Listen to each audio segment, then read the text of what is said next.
Chapter 15. I waited, listening to Larson's soft footsteps coming down the corridor behind the closed door. The door to my room opened inward. He would have to reach in, his forearm exposed. I'd waited a long time, stewing down here, but now was the time to test him. The fragment of glass dug into my palm, seated firmly. Its triangular point glinted. The sound of his approach fell silent right outside the door. I held my breath. The handle dipped. The door swung open. I swept in, stabbed the point into his arm and slashed upward, splitting dark tattoos and tearing open a vein. Bright, fey blood, as scarlet as his favorite human tie, splattered his clothes. Speckles splattered my face. He roared and lashed out, intent on backhanding me against the wall, but I ducked the swing and jabbed the stubby glass blade into his side. "Is this what you want?" I hissed, pressing in close. I drew the weapon back to strike again, but he slammed his forehead down onto mine in a very un-fey-like move and shoved me backward. He didn't pursue, but stood in the corridor, a stream of blood running down the jagged cut on his arm, spilling from his fingertips. I wiped the blood from my cheek, tasted it on my lips, and beckoned him forward with my finger. "You should have worn bracers." The Fae often did back home. Bracers protected their forearms and hid weapons. He'd forgotten that. What else had he forgotten? He looked down as though noticing the gash in his arm for the first time. "Are you done playing games?" When he faced ahead, he smiled, telling me I had him pegged. He wanted this. Fuck knew why, but I'd give it to him. He stepped into the room. "You can do better." The flesh on his forearm pulled closed, self-sealing the wound. Only the blood remained. His perfect skin hadn't even scarred, unlike mine. "Come closer and we'll find out." One more step, bringing him within arm's reach. He watched me closely, waiting for tells, for any sign of what my next move might be. Wild predators watched their prey with that same patient glare. I tossed the bloody piece of glass at his feet. "Take me to Soda." Irritation briefly tightened his smile, twisting it downward. "I want to know my drone is functioning before this." I gestured at the blood splattered on the shiny floor. "Whatever this is, continues." Wordlessly, fully healed, and wrapped once again in illusion, he took me to Soda. Subdued lighting implied it was resting hours on Calicto, and we only passed a couple of Archon's late-night employees on the walk to Soda's room. My drone woke the second I touched his outer shell. "Soda?" I peered into his single red eye. He didn't answer, but the lens moved, contracting and then shifting to the side. "It's okay." I attempted to reach him through our neural link, but met a wall of silence. "What have you done to him?" I snapped at Larson. "You said you wouldn't harm him." "I modified a few things." He lifted a hand, stopping my objections. "Nothing untoward. I may even have improved him." He had modified my drone? Improved him? I turned my back on Larson and pressed my palm to Soda's outer shell. "Talk to me." Soda stammered like broken code. I am sorry, Kesh." "None of this is your fault." He couldn't hear my thoughts. Larson had done something to our link, probably severed it for good. He might even have replaced it with his own. "Soda, look at me." The drone's eyes swiveled to fix on me. He didn't have many expressions, but sadness rolled off him in static waves. "Whatever he did to you, I'll fix it." "I'm the one who's sorry." Larson loomed to my right, encroaching on my personal space. "Ask him if he wants to be fixed." The smug-ass Fae inside a human disguise asked. He crossed his arms and nodded, already knowing the answer. I bared my teeth in a snarl. "So you rewrote his code?" Larson shouldn't even know how to write code. They didn't know such human things. Tech things. "I don't care. I'll write it back again." Soda's single red eye buzzed brighter. Hotter. He was arming his weapons. I straightened and backed away, alarmed to see his shell crack open, revealing 2 firing ports. I swallowed and lifted my hands. "Soda!" Larson patted the drone's top panel. It's okay. He said, echoing me. She can't touch you without my consent. He'd stolen my drone. He hadn't just taken him away, he had reprogrammed Sota. A hard, stupid knot tightened in my throat, and my vision blurred. I had created Sota from nothing. I had given him life. He was mine. He was all I had. And Larson had taken the first and last thing I owned away. Sota's motors whirred. The drone rose into the air. Cease all aggressive action, Kesh Lasota, he ordered, sounding like the tactical drone he had originally been. There was a threat to his master in this room. Me. Kesh, Larson warned, glancing between me and the drone. tell the drone you don't want to hurt me. I didn't want to hurt him. My thoughts weren't nearly as neat as that. I wanted to destroy him. I turned from the room and strode away, hearing Larson telling Sota to power down. The Fae followed, his fake, heavy human footfalls racing with the sound of my heartbeat. I whirled, grabbed Larson by the neck, and slammed him into a glass wall. Cracks sparked behind his head and shoulder. Indignation flared in his eyes. He gripped my arm, but stilled when I leaned in. "I'll kill you for this!" Tears wet my cheeks. Useless tears. "You turned him against me. I don't care who you are or what you're doing here. I will cut you open and spill that Fae blood and magic all over Archon. I will ruin you and this fantasy of yours, you crazy, fucked-up fairy reject!" Larson brought his elbow down on my hold, buckling me under him, and in a blur, I was the one with my back against the glass and my feet dangling off the floor. He cocked his head, the Fae-like movement odd when coupled with his human face.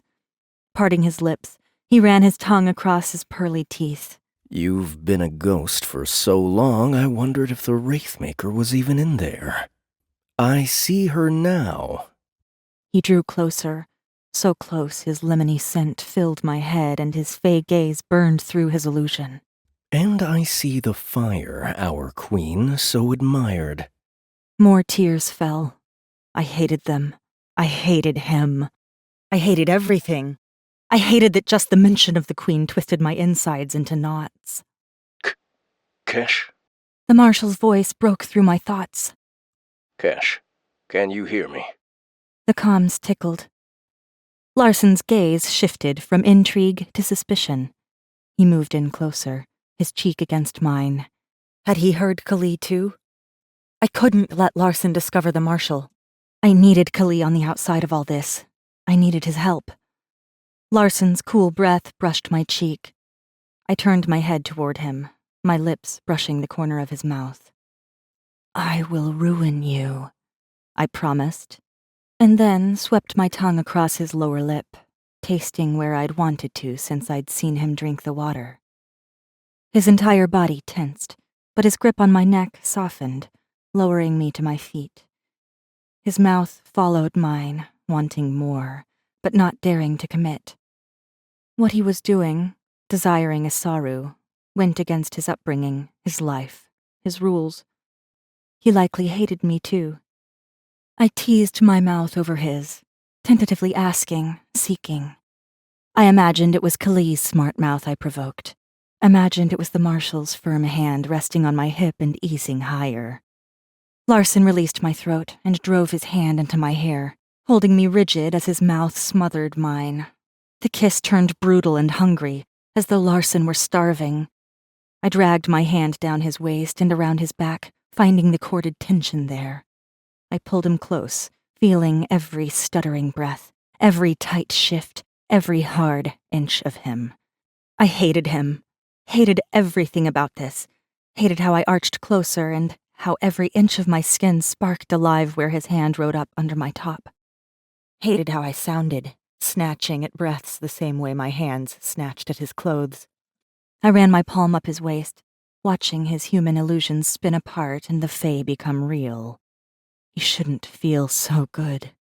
I shouldn't want to touch every ripple of muscle and explore the rest of him with my mouth. But it had been so long since I'd tasted them, so long since I'd loved them. So long since I'd lain with them. Kesh? Did he hurt you?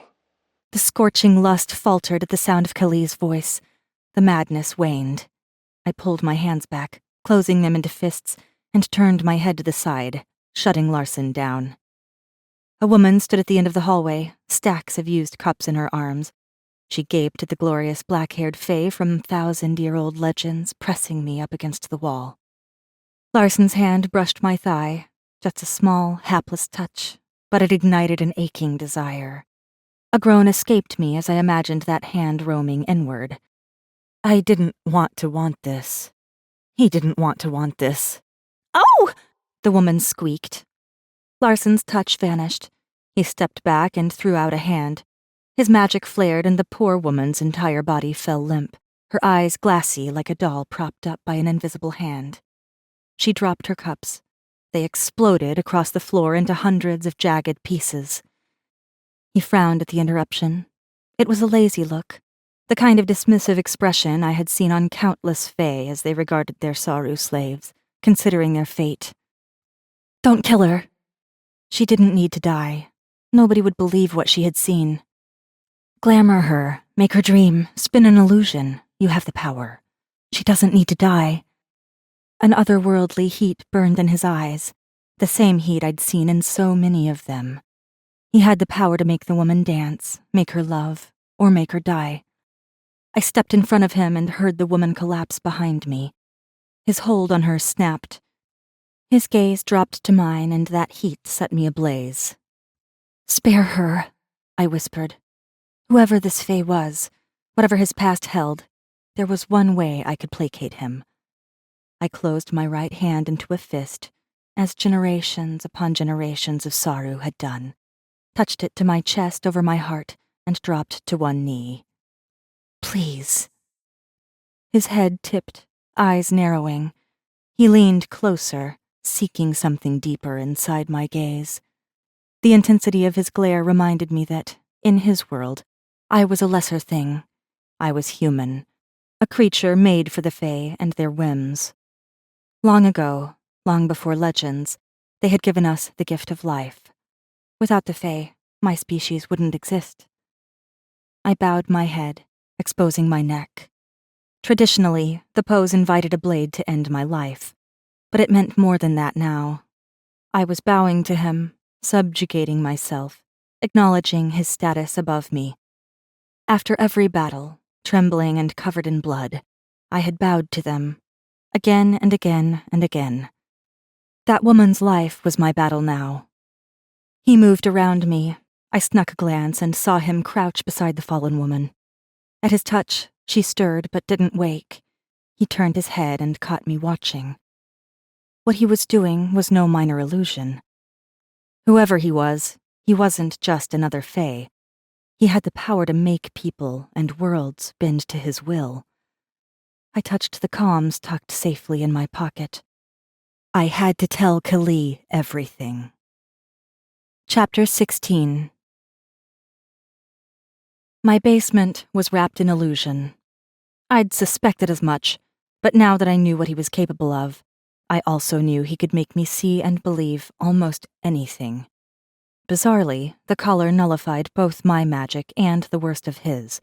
He could manipulate what I saw and heard, but not my thoughts.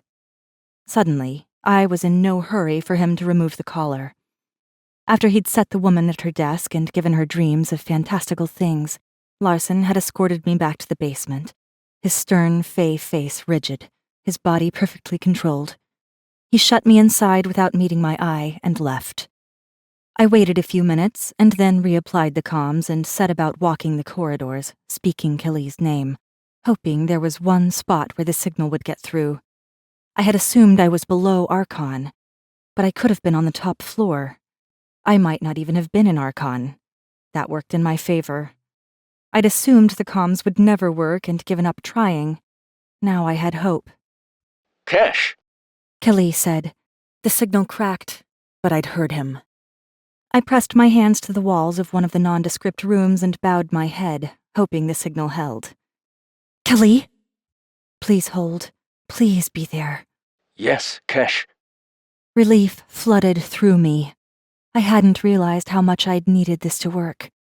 An odd exhaustion rolled over me, tiredness like that of 1,000 lifetimes. I wasn't alone. Finally! Killy grumbled, audibly relieved. His voice sounded gravelly and monumentally pissed off. With no other distractions, I heard all the tiny nuances, including the touch of a growl. Where have you been? I smiled. I've been busy. I saw. Sharing canapes with Larson. The comment was meant to sound light, but he didn't quite pull it off. I'd missed him. How long had I been stuck in Archon?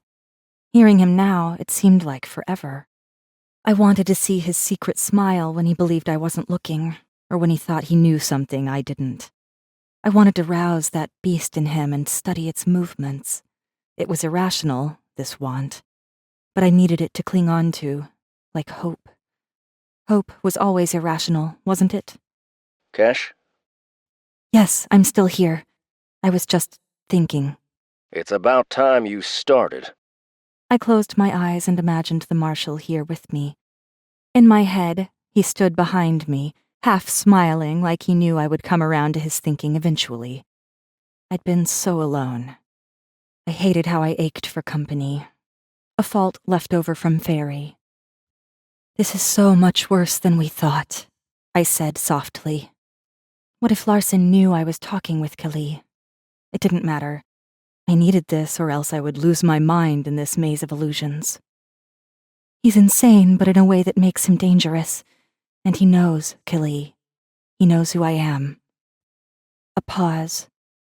Has he hurt you? Something in my chest hurt, not my heart. Guilt? No, not really. Not like he's capable of. I swallowed, moistening my throat so the words didn't choke me. He's been away from Fairy too long. He sees something of his home in me. I think he knows what he should do, but he's torn. I think he's hiding here like I was. But he's been here a lot longer than me. He knows things the Fae shouldn't know. He knows about tech. He knows... He did something to my friend. He's different from the Fae back home. Admitting where I'd come from was easier than I'd expected. If anything, it was a relief to say it. The signal crackled. I straightened. Kali? His voice faded. Kali! I'm here. I was testing the limits of the signal. I'm in a building across from Archon. Any farther and I lose you. I fell back against the wall and closed my eyes. You have to find out who he is. My voice shook. He would hear the trembling and know how much this was killing me. He has power. A lot of it. So far from home for so long. He shouldn't have any at all. Ask Talon. Talon? Kali balked. He might know who he is or suspect. I need a name to know who I'm dealing with. As I am now, I'm stumbling around in the dark trying to pick a fight with something that could be harmless or might kill me with a flick of his fingers. Or worse. I already suspected Larson was the latter kind, but a name would seal it. All right. He reluctantly agreed. But give me more to go on. I don't even know what he looks like as Fae. He has warfae markings. The generals were marked in the wars. Those with more marks killed more. I know what they mean. His frustration and anger simmered through the signal. Aren't most older Fae marked that way? I need something unique to him. Something Talon might recognize. What would Kali think of my marks? The death of his people was likely long before my time. But the marks, rewards for slaughter, had remained the same for countless centuries, perhaps millennia. I could never let Kali see mine. All right, I'll get something for you to take to Talon. We fell silent, but the signal still held. The suffocating quiet closed in, waiting to smother me when he was gone. Kali. Yes, Kesh? Can you just talk? What? Please. I don't want to be alone. No, I said, about what? What do you want me to say? Anything. The single word came out in a rush. All right. He cleared his throat. Do you know how hard it was to get invited to the Archon party? I had to track down a guest and steal his ID. The guy never saw what hit him. He woke up hungover, with no memory of attending the party. I smiled. You stole his ID? That's not very marshal-like. The law doesn't seem to apply around you. Killy, I wanted to ask him to stay. Wanted to ask him if he hated me for who I was. Wanted to ask if he thought we would both walk away from this unscathed. But I couldn't speak the words. I didn't know him. He didn't really know me. I was desperate. I knew that. At some point, Larson would decide what to do with me, and it would all be over, one way or another. You keep saying my name. He chuckled. I'm not going anywhere. What do you want to know? Do you hate me like I hate him? I couldn't ask him, so I said instead, How was your day marshalling? He told me how he had helped subdue a protest against water rations outside one of the Halow embassies. A few days ago, he'd caught an armed thief in the sinks and brought him in before the guy could sell his stolen goods. He'd returned the items to their rightful owners. He talked about his work, about others in his department, friends he had, the normal life he led. I crouched against the wall and listened to the sound of his voice. It was nice. Too nice. Larson would return, and I had to get him to talk. Marshal? I asked, interrupting his story about someone who had tried to pickpocket him in the sinks. Don't come to Archon again. He didn't answer right away, likely because he had every intention of returning to Archon. I have an appointment with Larson in 2 days to discuss an assault charge. Somebody reported what they saw at the party. Cancel it. No. Kelly, you don't know what he's capable of. You forget I've dealt with the Fae. I know exactly what he's capable of. I'm keeping the appointment. I remembered the heat in Larson's gaze, the terrible knowledge that he could destroy a human life for entertainment. His kind had watched me do the same for them countless times. If he suspects you're on to him, he will kill you. I'm not that easy to kill. Will you be there? I scanned the empty room. If I get you something solid to bring to Talon, will you cancel? Kesh, you don't need to protect me. Doing the right thing? It's what I do. It's my job. I'm not canceling. Damn it, Marshal. Your right thing will get you killed. I don't expect someone like you to understand. Someone like me? As though I couldn't know what the right thing was? I laughed bitterly and hoped he heard it. A slave-raised killer, you mean? No, that's not what I meant. Forget it. It's amazing what I can hear without all your pretty distracting me. I plucked the comms off and dropped it into my pocket. I knew what he had meant. The Fae had raised me to kill. How could I know what doing the right thing meant when I'd been doing the wrong thing since they first put a blade in my hand and told me to kill the child in the cell next to mine for a pat on the head? But my moral compass wasn't so broken that I didn't know the Marshal's sense of justice meant he would walk into an impossible fight. Larson would eat him alive. I returned to my room and picked up the broken fragment of glass. Dried Fae blood flaked off and rained around my boots. I had to turn the situation on its head. While Larson held my reins, nothing would change. It was time to see just how much I mattered to the warfae, and why. I sank the blade into my wrist, embraced the pain, and tore open a vein. Chapter 17.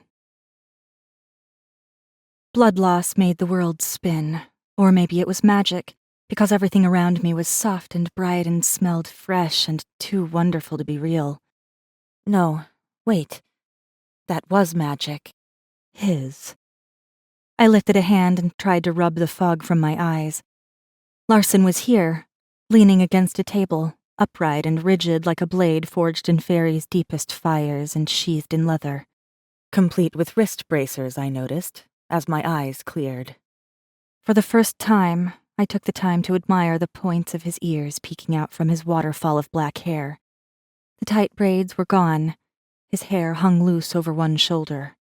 It wasn't all straight. Some ends licked up. I wondered if he hated that. He seemed the type to want everything as it should be. Wait. I blinked lazily. Where was I? Dark wood panels wrapped the room up tight. The furniture, all wood, dictated each area. A desk, a table, chairs. But something was wrong here. The softness didn't fit. And then I realized there was no tech. None at all. What light there was streamed in through the windows. Black drapes stirred, drapes that looked like his hair. Wait, what? Had I been drugged? No. Yes. Maybe. Why couldn't I think straight? I dropped my hand onto the pillow. Oh, good. A bed. I was on a bed. A proper bed, not like the cot I'd been forced to sleep in. Maybe if I lay here a while, I'd get to the thing I needed to do eventually. Whatever that thing was. My fingers brushed the iron collar, and for a moment, I forgot the terrible thing I'd done. I was back in Fairy, before the night when everything changed, before the first collar had been removed. Back when I had the illusion of freedom, but really, I had been no freer than the pitiful Saru children still locked in their cells. Sometimes, actually most times, an illusion was enough. Who needed reality when you had Fairy to answer your every desire, to tend to your every need? The only price was blood, and I'd paid with plenty of mine and that of my Saru brothers and sisters. The boy, Eon's blood. He hadn't bled like the others, but he had died all the same. Oh, how fragile mortals are, the Fae had laughed. Look at them fall to her. Look at them fall, I muttered, reaching for the memory of Eon's hand, holding on to it for a little while longer, even as it cooled and stiffened. And then Larson was there, peering into my eyes, spoiling everything. Go away, I told him, and tried to brush the vision of the Fae away.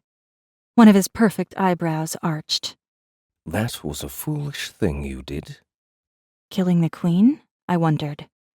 But she had told me to. What did I do?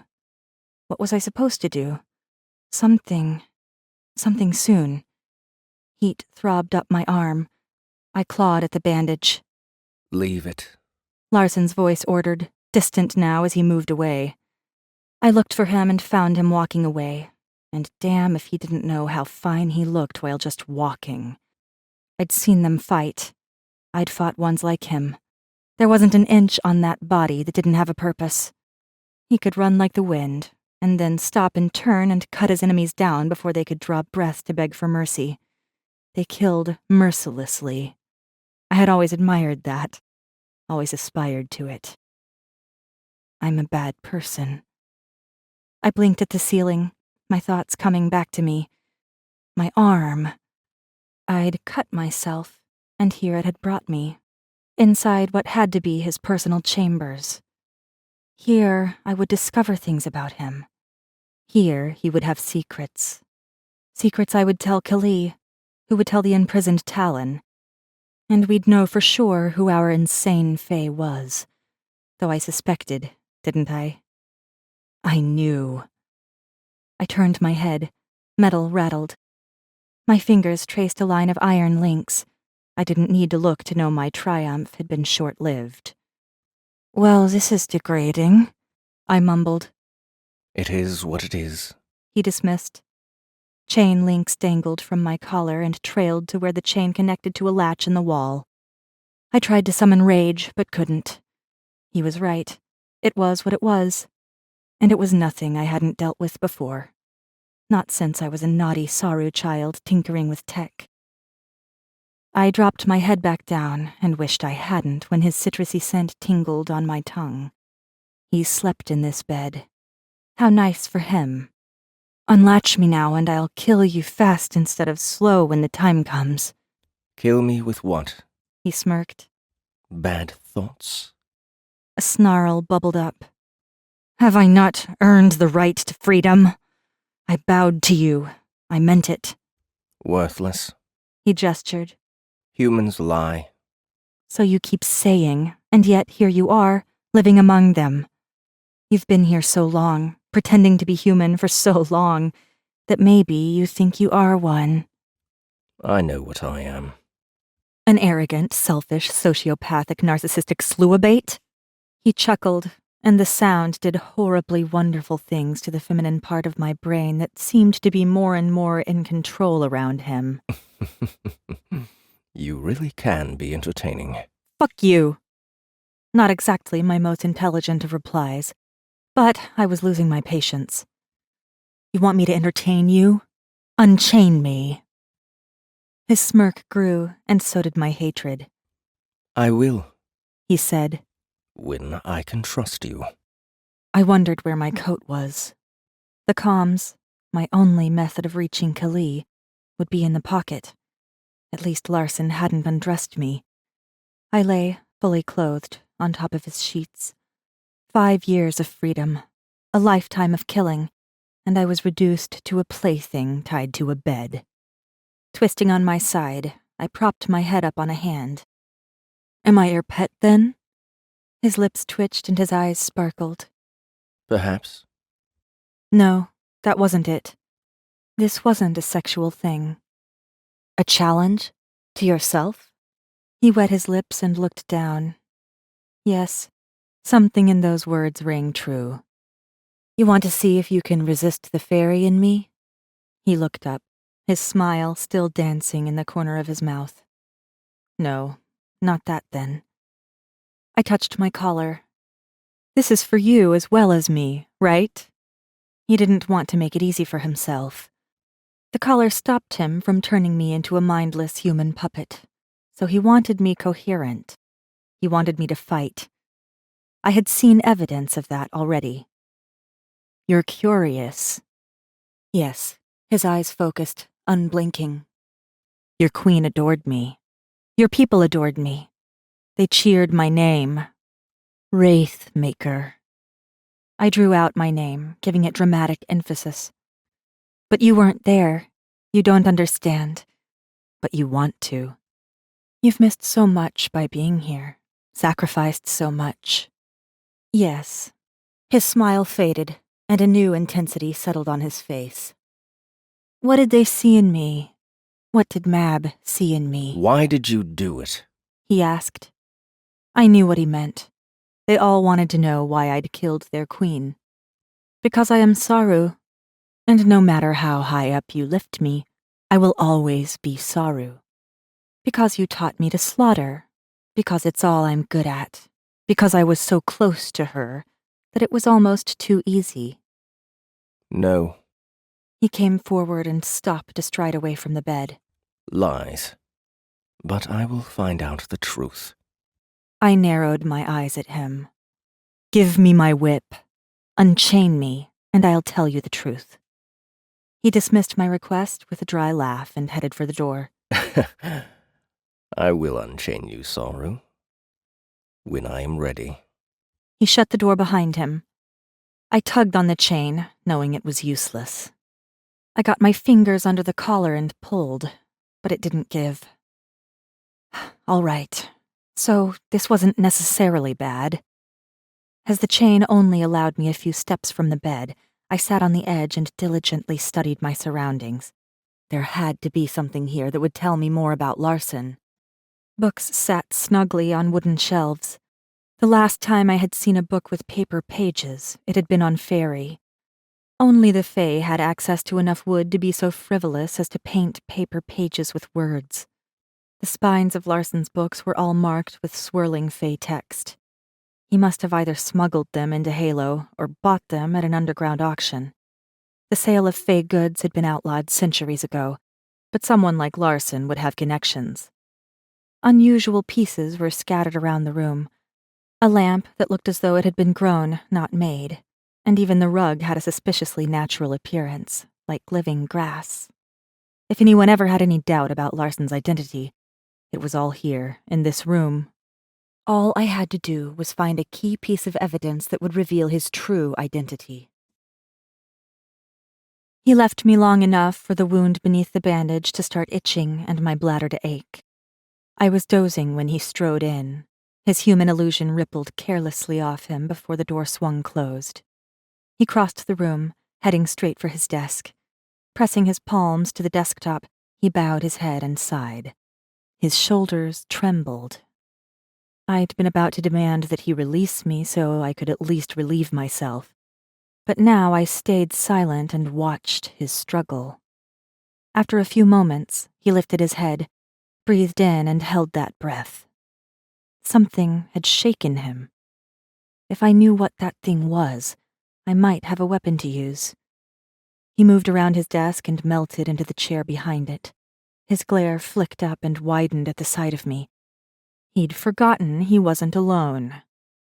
A shadow crossed his face, and then, with a flick of his fingers, the chain attached to my collar vanished. I reached through the air where it had been, expecting to find the cool metal. When I looked back, he was smiling. Had the chain been an illusion all along? Channeling the anger down deep, I visited his bathroom. The luxurious suite was double the size of my container home and furnished with the Fae's typical elegance. A panoramic window revealed Calicto's domes from hundreds of feet high. I wouldn't be leaping from this one. I stripped off the bandage, finding the wound healed but for a jagged, raw red line. After dry showering, I rummaged around his cupboards and found a silken robe. It hung off my shoulders and licked around my ankles. The smell of lemons scented the air. A shudder ran through me as the cool silk slid across my skin. Damn him. He wasn't even with me, and his touch still manipulated me. All I had to do was find something unique to him, something Kali could use.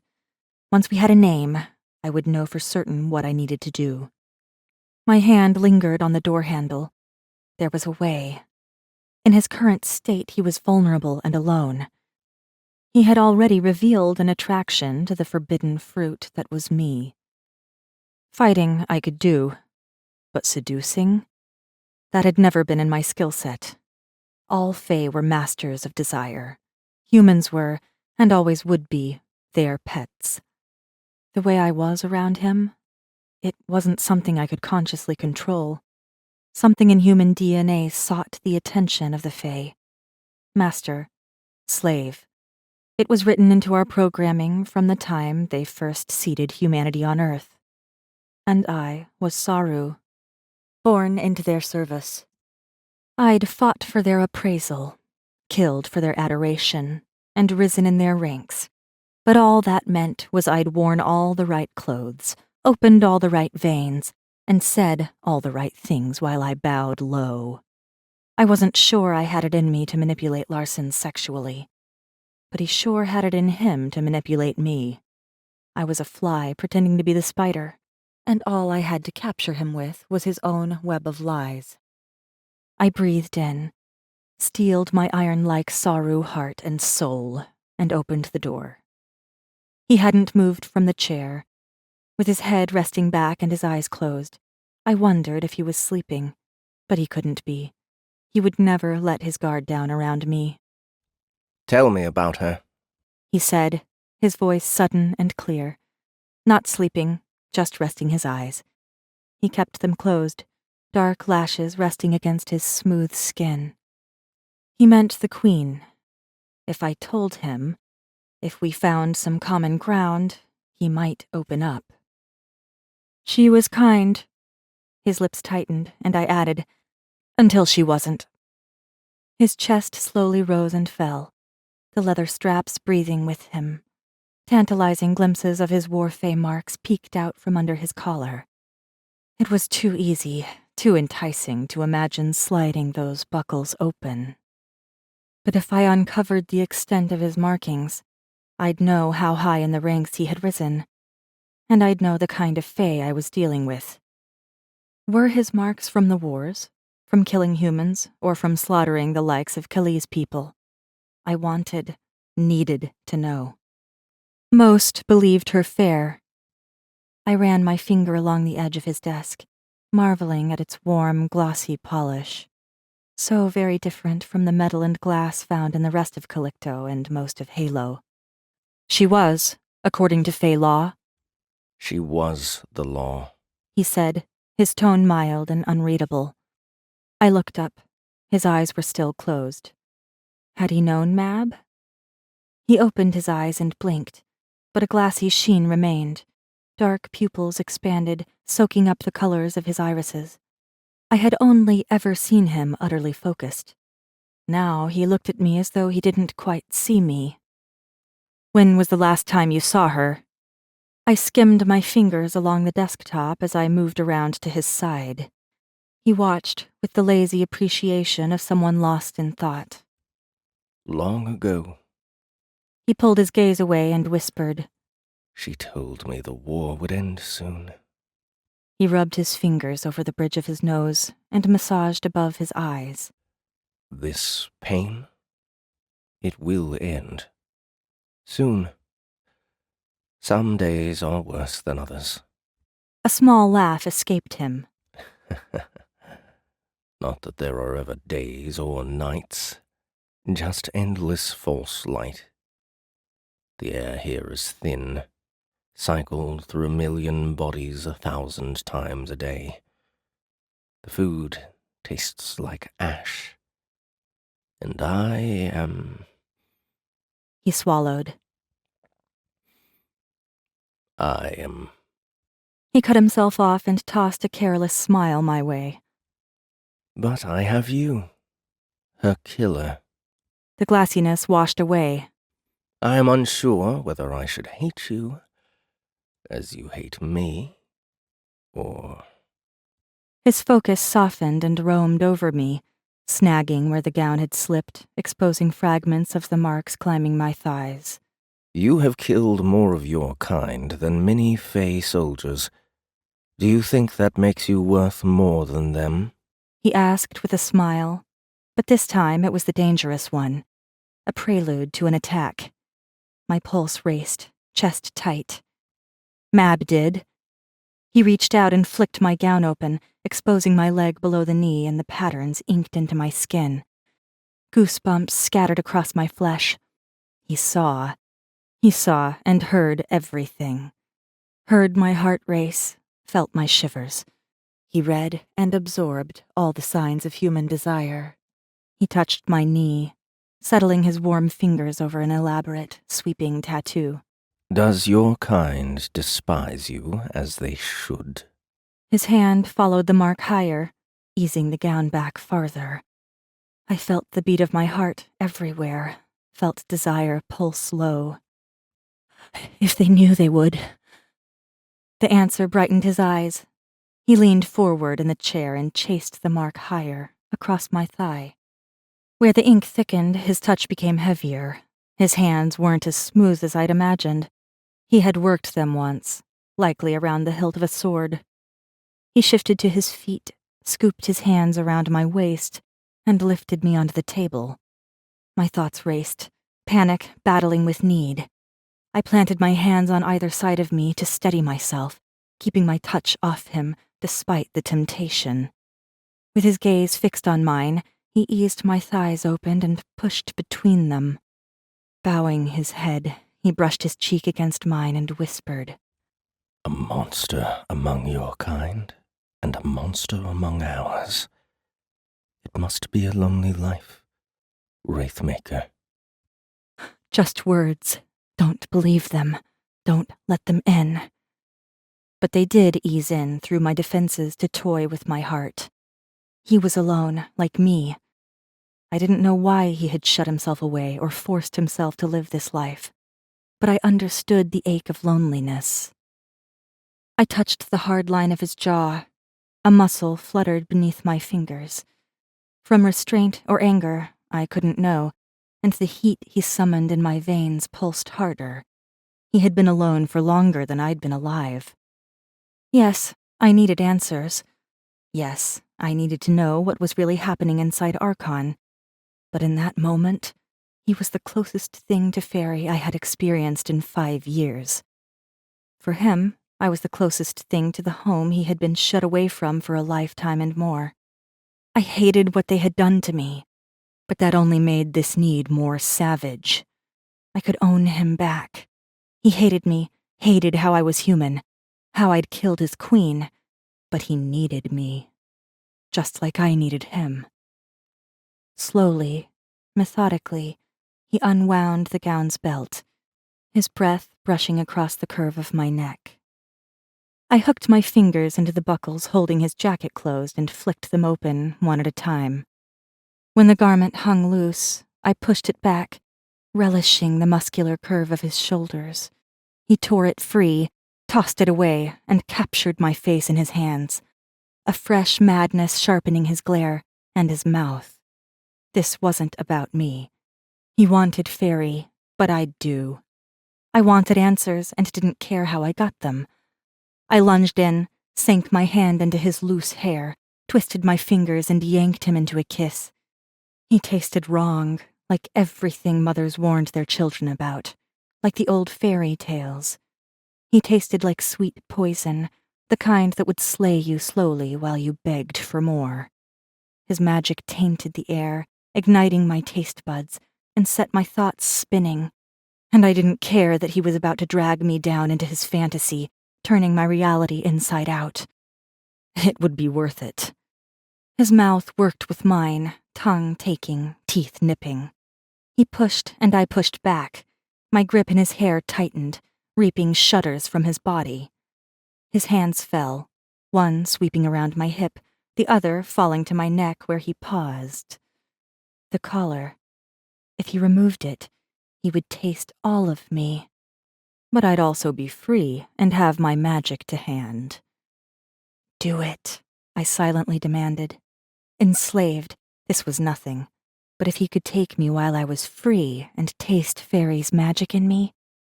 His body trembled against mine, muscles tight with restraint. He tore his mouth away and lifted his head, teeth gritted. Do it. Take it off.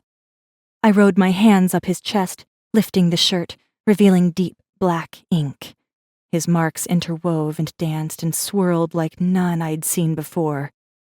Entranced, I shoved the shirt higher and ran my tongue over the bramble-like maze that hooked and curled across his upper abs, leading me astray.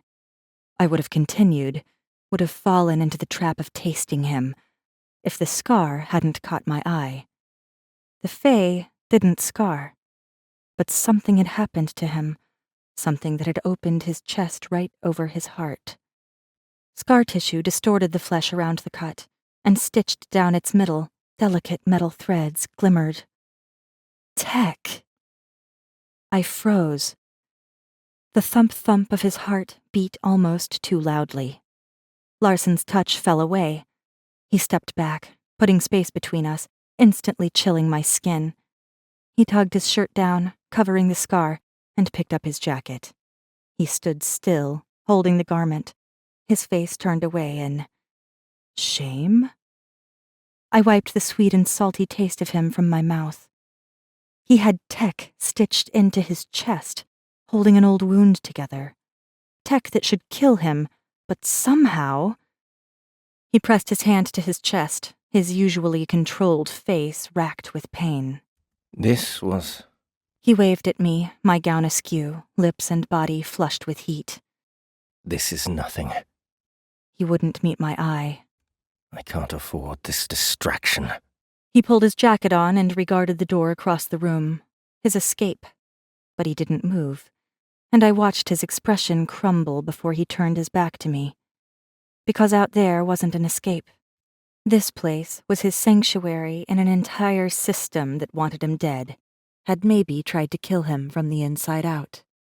The tech was inside him, combining with and living off Fae magic. Like my whip lived. Like Soda lived. Larson had a human-made heart. You will fix me, he said firmly while dragging his gaze upward. And finally, I understood why I was here. The fractures I'd seen in his face had vanished, replaced by a sharp determination.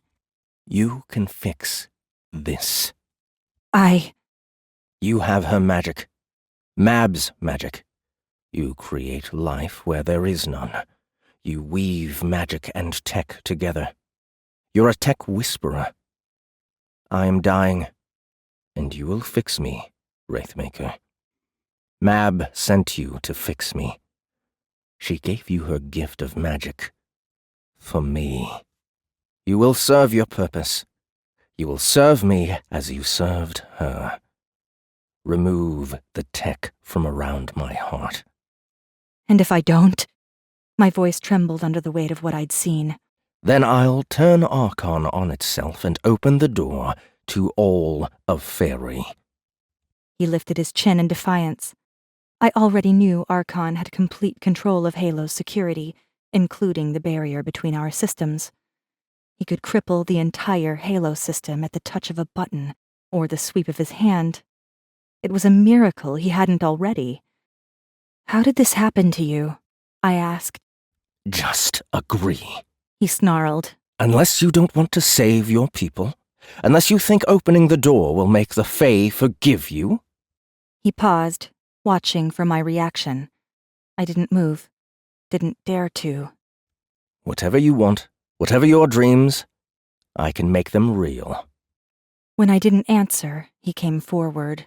We're both monsters among our kind. He clutched my face, crushing it painfully tight.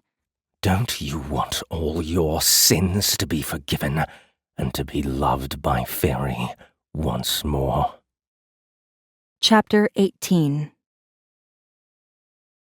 After Larson brought me fresh clothes and my coat, he left to continue his charade as human. I contacted Kali using the comms and told the marshal about the scar, the heart, the markings, Larson's threat. I told him everything except for Larson's offer to remove my crime of murdering a queen. Kali left me alone with my thoughts while he contacted Talon. I dressed, threw on my coat, and wandered Larson's private quarters. His books drew my eye. I plucked a large tome from the shelf and set it down on the desk with a heavy thwump. Gold leaf embossed beautifully intricate writing. But the content of the text wasn't pretty. The history of human evolution. The original humans were seeded on Earth and grown to serve the Fae. But the Fae underestimated their experiment, and the time the new civilization would need to evolve. With their short lifespans, humans rushed to evolve and learn and create all on their own. In the absence of magic, humans created tech. Huge, interconnected metal machines with brains. By the time the Fae returned to check on their experiment, late in the 21st century, humans had surrounded themselves with technological advancements that repelled the Fae. I flicked the pages and ran my fingers over the sweeping words. The Fae didn't take kindly to their pets creating what they saw as weapons and attempted to wipe humans from the earthen system. That was when the Fae learned their experiment had evolved beyond the whims of their creators. The resulting war lasted 1,000 years. Billions died. Fae and human. Tech evolved and got smarter, launching humans to the stars and beyond to the neighboring Halow system. The book described human advancement as a Fae-engineered virus that stubbornly resisted the Fae's best efforts to destroy it. The final battle saw enormous human-built spacefaring battlecruisers encroach on Faerie. The full force of the Fae courts fought back. The summoning blasted human forces out of Faerie, creating an area of dead space littered with wrecked ships and ravaged worlds on both sides. Queen Mab, leader of the Fae, penned a truce, and a defensive net was strung across Halow and Fae borders, sealing one from the other indefinitely. Over the years, the defense net thickened, backed up by human tech. Tech Archon now maintained. No human had seen a Fae for at least 1,000 years since the war. For all but the few at the highest echelons of government, they had slipped into the realm of myth and legend. But one had survived in Halow, the Fae with the metal heart. When Kali's voice came back through the comms, the news was worse than I'd imagined. His name is Eladin, Kali said. My heart sank. The world grew smaller and colder, the truth contracting around me. Now I knew why he appeared to be so powerful. He's Mab's son. Supposedly killed in the war, before even my time. The marshal sighed. Eladin has been missing and presumed dead for over 1,000 years. Not dead, I swallowed. Just hiding among humans, building Archon and buying time. If he returned to Fairy with a tech heart, they would kill him, royal or not. He just wants to go home. No, don't fall for it. It didn't matter why. He was insane, driven mad by tech exposure, and he was dangerous because of it. Whatever he might have been 1,000 years ago, Mab's son, Prince of the Fae Courts, he wasn't that now. Talon is suspicious. Kelly said, softer now, his words whispering through the comms and into my ear. Is he secure? The last thing we needed was another dangerous Fae on the loose. Yes. He didn't sound sure. He had questions about you. None of that matters, I mumbled, thoughts churning. A Fae prince could disable the defense net and open the door to Fairy. Humans had forgotten what it meant to war with the Fae. The Fae had not. They thrived on the hunt, lived by it, even sought it out. And Mab, the only one who'd had the presence of mind to arrange a truce, was gone. Her son, Eladin's brother, Oberon, ruled in Fairy now. The same king who reared Saru to hunt and kill and entertain their Fae overlords. Oberon loved nothing more than bloodshed. Nothing crafted a king and his reign quite like war. Billions of human lives hinged on my ability to fix Eladin's heart. And if I did, would he keep his word? Kesh? Yes, I'm still here. I closed the book. Can you fix him? Killy asked. I lowered myself into Eladin's chair, listening to the old wood creak. I don't know. The tech is there for a reason, either to keep him alive or to kill him slowly, and he's been resisting it all this time. I doubt it will be a simple case of just removing it, or he would have done it himself. My magic would secure his life during such a tricky operation. Did Talon say anything about the heart? No, but I recall a legend of sorts from the war files during my training. The missing prince led a charge against a line of tactical drones. His unit broke through, suffering massive losses, but he went on to kill hundreds of soldiers before a Colossus machine took him down. The Colossus tore his heart out. They paraded his body through Luna's streets. The city and much of the planet is gone now. Mab's retaliation was swift. Killy's odd, slightly detached tone had me wondering if the marshal had been there despite him saying it was before his time. It seems like Eladin survived the impossible. He's a powerful illusionary. It's nothing for him to fool a mob. Eladin could probably also live without his heart, for a while, but someone must have helped him or condemned him by replacing his Fae heart with tech. An unsuspecting human who was likely killed once the job was done. For me to operate on his heart, he would need to trust me. We weren't there yet, but now I knew who he was and exactly what he wanted. The power was in my hands. Once he trusted me, I'd open him up, cut out his heart, and kill him. Killy, don't come here tomorrow. Kesh? Please. I'm afraid he'll hurt you. If he suspects we know each other. He won't suspect a thing. Trust me. Why risk it? You can't do anything. Putting yourself at risk like this is foolish. I have to come. No, you don't. His silence grated on me. Why? I want to see you. I closed my eyes, ignoring the flutter of silly human hope his words stirred inside. Killy, please. No. I need to know you're all right. When I saw the collar he put on you... An exasperated sigh interrupted. Look, I have to do this.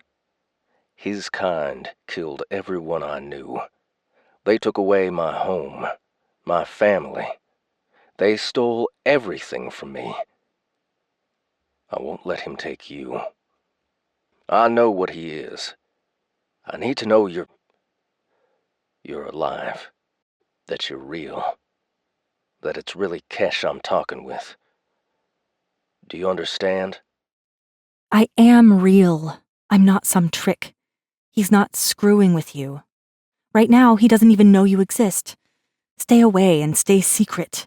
I can't protect you if you come here, Kali, and I need you on the outside. You don't need to protect me. You're more at risk than I am.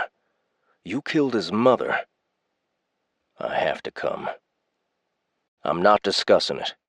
I shook my head, wishing the fool didn't make me smile. Are all your people this stubborn? They were. I heard the smirk and then the comms cut off. Be careful, I whispered into the silence. Larson, Eladin, arrived early the next morning, demanding I follow him. He spun his Larson disguise between one step and the next as we left his apartment. Down through Archon we walked, taking elevators and escalators. These excursions of his were deliberate. He needed to be seen to reinforce his act. Larson's office was everything his Eladin apartment was not. Glass and steel shone, their surfaces polished and angles sharp. Now that I had seen both sides of the Fae, the contrast was shocking. Someone reported my behavior at the Archon anniversary party to the marshal's office, Eladin said, seating himself behind a curved glass desk. They're sending a marshal over to question us. Numerous screens descended above the desk, creating a curtain of monitors. His hands swept across the keys overlaid on the glass-top desk. You will answer his questions, he said without looking up from his work. And make sure to satisfy the marshal without raising suspicion. There was a threat under those words, though he kept all signs of it off his charming Istvan Larson face. His biotech masked eyes flicked to me. Do I need to warn you about what you can and cannot say? No. Close your coat collar. I flicked up the coat's collar and sealed it closed, hiding the iron one. Have you thought about my offer? You mean whether to save one Fae or potentially kill all the humans in Halow? That offer? Or, in exchange for helping me, we have the Fae return and tell them it was you who allowed them to enter Halow once more. He arched an eyebrow. They will love you all over again. The love of one race at the cost of the lives of another? I won't condemn an entire system just to appease my guilt. Besides, I breathed in, the court will never forgive me. You would be surprised. Not everyone appreciated Mab's peacemaking techniques.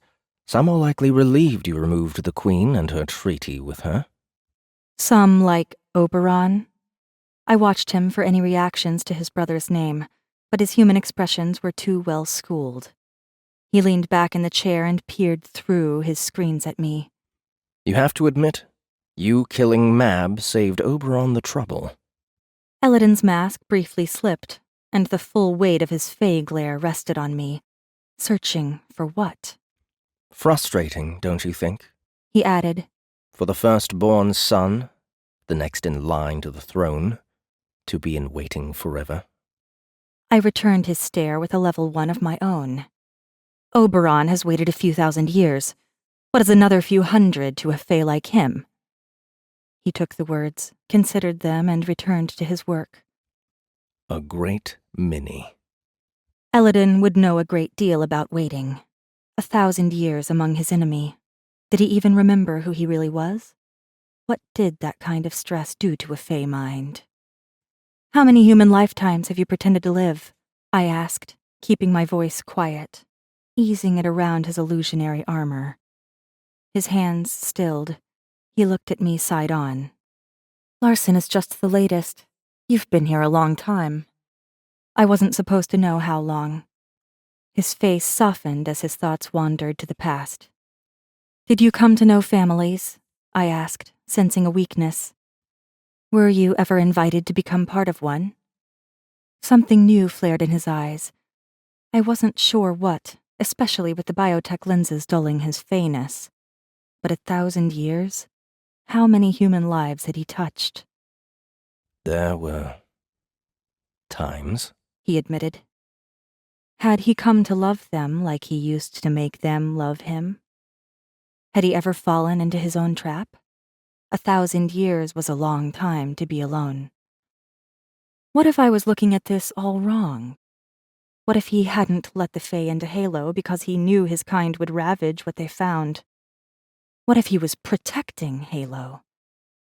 He had said he should have opened the door, but he hadn't. He'd held back, living his Larson life among tech. 1,000 years among the enemy would test even the most devout hater. An alert chimed on one of the screens, drawing his attention away from me. The marshal will be here in a few minutes. Make sure he leaves appeased, or his subsequent death will stain your hands with more blood, Wraithmaker. I curled my fingers into my palms, digging my nails in. An empty threat? Eladin had killed Crater, but I didn't yet know why. Damn it. Kali had better be good at pretending, because he was about to stand toe-to-toe with a professional illusionist. Chapter 19. Marshal Kali held out his hand. Mr. Larson. He smiled the neutral lawman smile that said, "I'm your friend until I'm not." Eladin smiled back, his smile equally false. Marshal Kali. They shook, both of them lying with their body language, if not their words. Kali turned to me. And you are? Kesh Lasota. I forgot to offer my hand, distracted by Eladin's simmering presence. The Fae settled against his desk, gripping the edges on either side of him, knuckles briefly paling. A line of tension ran down his back, and a muscle twitched in his cheek. His strain was obvious, but the marshal didn't notice because the idiot was looking at me. Something was wrong. Larson should have been relaxed. He had been relaxed before Kali arrived. He was in his territory, wrapped up in his comforting lies. This was supposed to be easy. Answer the marshal's questions and send him on his way. But Larson was looking at him without blinking, in the way all Fae did when they were about to attack. Kali continued to stare at me. "What?" I snapped. The marshal's pretty face darkened. I asked if you were well, miss? Me? Yes, I'm fine. I laughed like a lunatic. We're all fine, Marshal. I feel like we've met. Kali mused, backing up to get a better look at me. You seem familiar, he added, grabbing a chair. Do you mind? He asked Larson. Before the Fae had a chance to reply, Kali sat down and leaned back, utterly at ease. What was he doing? We weren't supposed to give Larson any reason to suspect us, and the second thing he said was that he thought we'd met before. Had he lost his mind? Nope, I denied. I don't think we've met. The heat of Larson's gaze fell on me. I fought not to meet his glare. I'd remember a marshal. Kali's shiny metal star winked. This was insane. Larson was not happy, and Kali either wasn't picking up on the crackling tension or he didn't care. He had told me to trust him. He had said everything would be okay. This was not okay. So, Kali began. You know why I'm here, Mr. Larson? I do. The unfortunate report of an assault at the anniversary gathering. Who reported it? Don't tell him. Whoever it was might not wake up again. Kali opened his hands. I'm not at liberty to say, but you understand I have to follow up on reports, even regarding esteemed individuals like yourself. Kali looked around him, likely reading all the modern elements of Larson's surroundings. Nice office. Not like mine. The department gives us cubicles. I much prefer being in the field. Of course, a man like you would naturally prefer not to be cornered. Larson's smile was sharp enough to cut glass. At least the marshal didn't have his sharp teeth on show. Yet. Did you have questions? I asked before Kali dug himself into a deeper hole. Yes. Kali regarded me, his expression softening. You were the victim of this assault? No. No? The report said... I'm not a victim of anything. What happened was a misunderstanding. Mr. Larson and I were just We had too much sin. You know how it is. Not really. Please explain what happened, in your own words. I glared at Kali, wishing he could read my mind so he'd get out of Larson's office now. We argued, sure, but we made up. Kali's dark eyebrow arched and his green eyes sharpened. What's your relationship to Mr. Larson? Sister. Elodin answered for me. Sister? Kali's tone might as well have said Karu shit. Huh. He breathed in and leaned back. Mr. Larson, I assume you won't mind if Miss Lasota and I talk alone. Why would you need to talk alone? Elodin asked. Because I'm a marshal, you're accused of assault, and Miss Lasota is the victim? Damn it, Kali, just let it go already. Elodin straightened and stepped toward Kali, putting himself slightly in front of me. I gave Kali a quick shake of my head. The marshal's determined glare narrowed. The fool wouldn't back down. Did he want Elodin to attack? If he kept pushing, the Fae surely would. I stood and reached for Elodin's arm. The undercurrent of illusionary magic prickled my fingers. Istvan, it's all right. But Elodin ignored me. He folded his arms and tilted his head, blatantly scrutinizing the marshal. Kili peered up at the young CEO. A citrusy bite tingled on my tongue. Vakaru. The word dripped from Elodin's lips like a curse or a threat. I had never heard it before, but Kili had. The marshal's upper lip pulled back, revealing lengthening canine teeth and a smile crafted of pure malice. Fey magic flared, and Elodin lunged.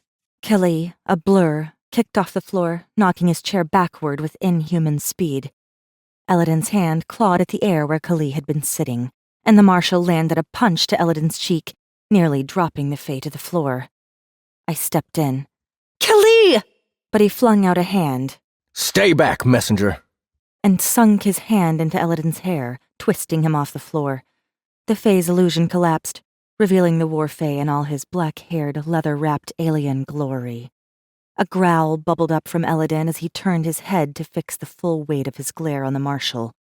His eyes burned, crackling with the full force of his magic. Kili wasn't leaving this room alive. Vakaru el Nizlet. Elodin growled. Fuck you, Fae. Kili locked his hand around the warfae's throat and drove him backward, slamming Elodin into the desk. Elodin wasn't fighting. Why wasn't he fighting? He smiled at the marshal, and that smile was a terrible portent.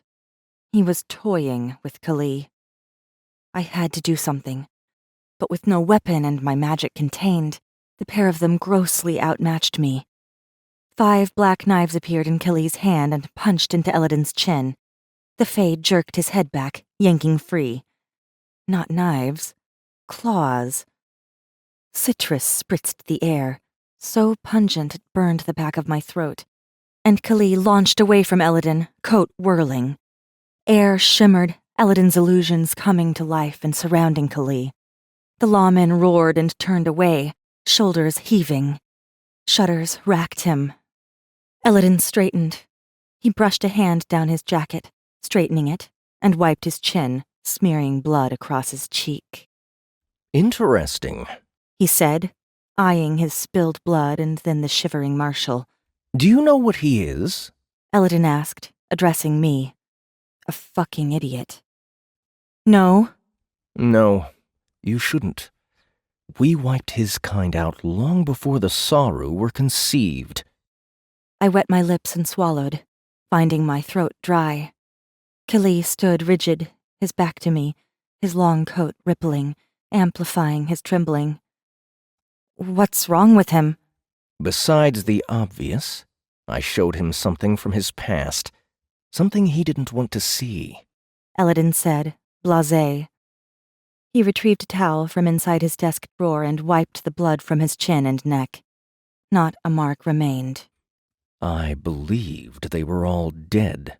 We are, Kili said, grinding the words out from between his teeth. Elodin rolled his eyes in a very human expression of dismissal. The Vakaru were bred as soldiers and designed to feed off violence, making them crave the kill. They were Oberon's pet project, and they served us well, until one of their kind started harboring rebellious ideas. They have a pack mentality. Once one turns, they all turn. It sealed their fate. After wiping his hand clean and dumping the bloody towel on the desktop, Eladin crossed the room to stand dangerously close in front of Kali. But the marshal didn't lash out. He lifted his head, I assumed to look into Eladin's eyes, though I couldn't see Kali's face. Standing so close, it was clear which of them was designed for combat. Kali's presence was broader, even draped in his marshal's coat. Eladin's taller, slimmer frame was meant for stamina, for weeks spent on the hunt, for illusion and trickery. Kali was designed to deliver a punch to the face, which she had done spectacularly to Eladin, for all the good it had done him. The Fae rubbed his jaw. What shall I do with him? He was asking me? Let him go. I approached, giving them both wide berth, and stopped in front of Kali. With his lips parted, Kali's sharp teeth were obvious and lethal, but his slack expression revealed Eladin's hold on his mind. The Fae was likely surrounding Kali with illusions, painful ones from the haunted look crossing the marshal's face. I sighed. If only the fool had listened to me and stayed away. Let him go. Eladin laughed. I thought you might say that. A blade dropped from Eladin's right bracer into his hand. I caught the shimmer of metal too late to stop him from slashing open Kali's neck. No! The marshal staggered, reflexes holding him up. His hand went to his throat, fingers sinking into the gush of blood. Blood soaked his shirt and poured down the front of his coat, obscuring his marshal's badge. Panic stuttered my thoughts. I grabbed Kali's arm. He caught the back of the chair, but his grip slipped and his knees buckled. We dropped together. Oh, Kali! No! I knelt beside him, reaching for the gaping wound pumping out too much blood. His eyes rolled back. I was losing him. His wet fingers touched my face. Messenger, he mouthed, his voice drowning in blood. No! He was the last of his kind. A good man. He had saved me from Eladin's assassins. He was only trying to do the right thing. He didn't deserve to die this way. I shot to my feet and slammed my palms into Eladin's chest, splattering blood across his fine leathers and shoving the Fae backward. Remove this collar. Now! So you can use Mab's magic to heal a Vakaru? Eladin scoffed. No. I'm putting him out of his misery. Life as a Vakaru, alone and hungry, is no life at all. That's not your choice to make! Yes, it is. His life belongs to the Fae. Rage and fear overrode all reason. I snatched Eladin's blade from his hand and pressed it to my neck, feeling the sting of the blade cut. Heal him, or lose your only chance at being fixed. Eladin reached for the blade. I jerked back, nicking my skin. If he dies, I will never help you. Do you understand? You'll have that metal hard in your chest forever. Eladin snarled at the pale, listless marshal. You would put the entire system, several billion lives, at risk for one worthless Vakaru? I poured all my indignation at being enslaved, all my resolve, all my rage and frustration into my glare, and dragged the blade across my skin, opening it up. Fiery pain fizzled. Blood dribbled over the iron collar. Kali wasn't worthless to me, but Eladin was right. I wouldn't go through with this. I lied and cut myself because it was the only weapon I had left. Believe it, you Fae fuck. Heal him! Eladin's amusement turned dry. Reluctance making his movements too damn slow, he knelt beside Kali, pushed his hand into the blood soaking the marshal's neck, and looked the marshal in the eye. My heart thumped too loudly. I blinked the blur of fury in my vision away. Eladin sighed. It will take more than I can give. No, those were not the words I wanted to hear. Heal him! You have warfae magic here. Use it. Eladin frowned over his shoulder. The additional magic is not for a Vakaru. Do it! He studied the marshal's glassy, unresponsive expression and then leaned in and heaved the marshal onto his shoulder. With a sudden flood of magic, illusion wrapped around them both and they were gone. I turned on the spot and, checking I was alone, lowered the blade. A sob broke free, but the others I swallowed down, adding them to the pit of rage simmering inside.